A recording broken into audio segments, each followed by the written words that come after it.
Hi everyone, Shrees here, your online therapist. Let's talk about how you argue.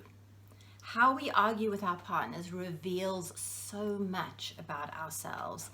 And what it also reveals is how stuck we often are in really unhelpful ways of communicating that are actually going to sabotage what we're trying to achieve. So today I'm going to talk through some typical mistakes we make when we argue or communicate difficult things with our partners. It's important to have this awareness and to be thinking about how can I do things differently. So what do we do wrong? Well, the first thing we do wrong is we have the same argument over and over again, but just about something different. Okay? When we argue, we are in a habit. How we argue becomes habitual. So we will habitually notice certain things. We will habitually think the same things about our partner, and we will habitually translate and interpret what's going on around us into some sort of hurt that is familiar to us. And we do it over and over again.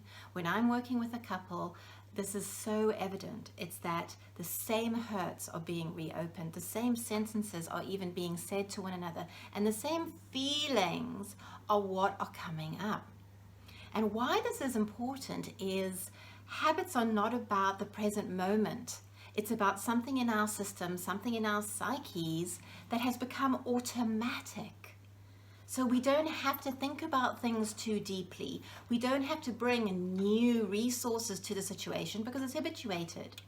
As humans, we are always trying to automate things all the time, and we automate our relationships and we automate our reactions to our partners.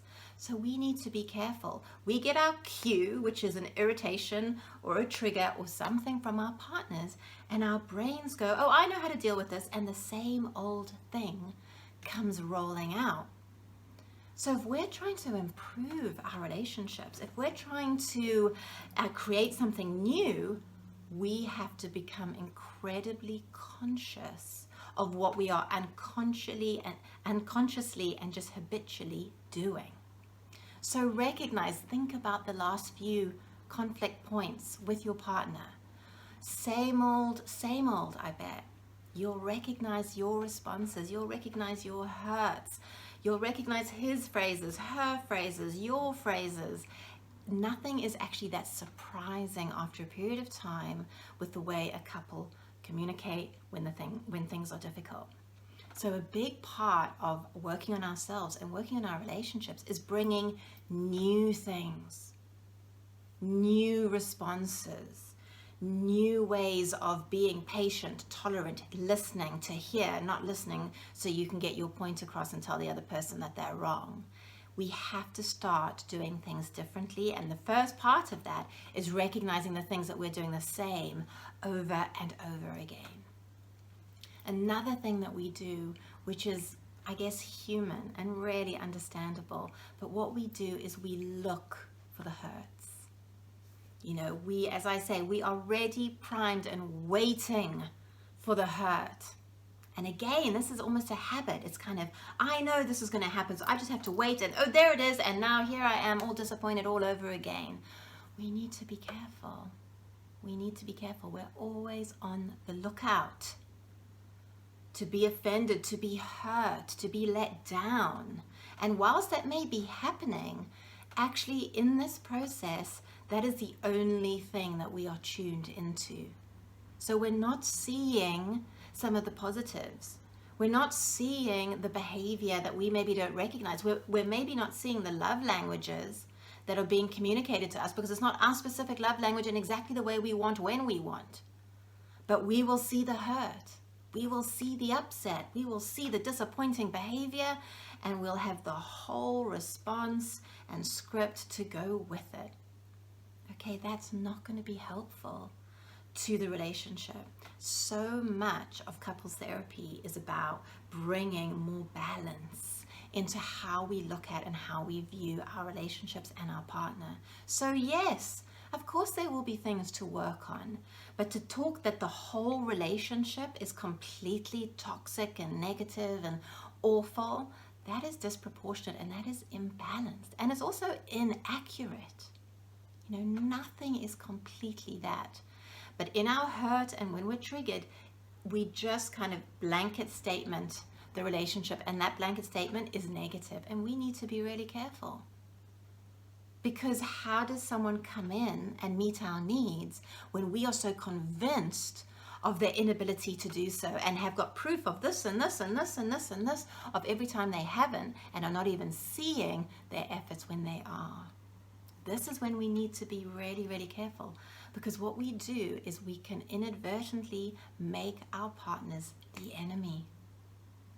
This is so prevalent. And, you know, as Terry Real says, you know, couples jostle for the victim position. It's kind of, we want to be the victim, and that means someone else has got to be the villain. And we make our partners the enemy. I see this so much. And often in a relationship, there's a big investment. There's an emotional investment for us, for the other person to be the bad guy. So we're hard done by, and we're misunderstood, and we're so hurt, and this awful person isn't sort of there for us. And it's kind of, what are we doing here? We're in a love relationship, and when we make our partner the enemy, do you know what we don't give enemies? We don't give them love. We don't give them the benefit of the doubt. We don't cut them any slack. We are on the defense, on the lookout, ready, because we've got an enemy here and we need to protect ourselves at all costs. And then stuff's happening in the relationship, and as a therapist I ask, is this real or imagined? This negativity and this persecution that you feel that you're getting, and I'm feeling attacked, and it's kind of, yes, okay, maybe that is happening, but also maybe it isn't. Maybe it's what you expect to happen. When we're defended, when we're on the lookout, we will see. We don't have to look far for negatives in our lives. We will find them. We will find them.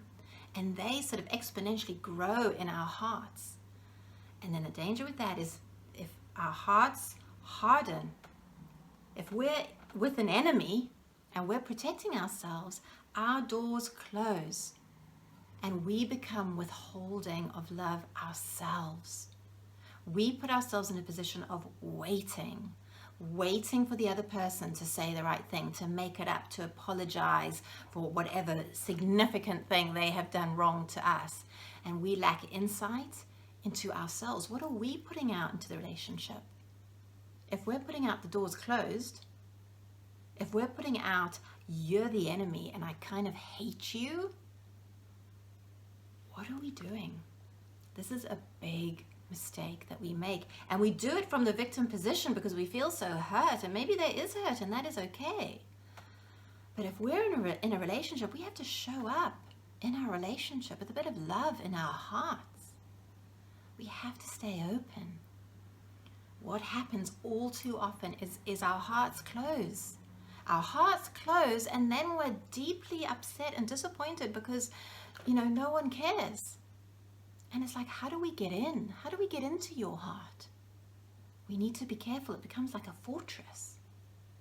So please think about some of these things. Reflect on how you argue with your partner. Think about the behavior that you do. Notice these things. These are things we need to begin to change, because if nothing changes, nothing changes. Really, really important points. Let me know your thoughts. I'll see you next time.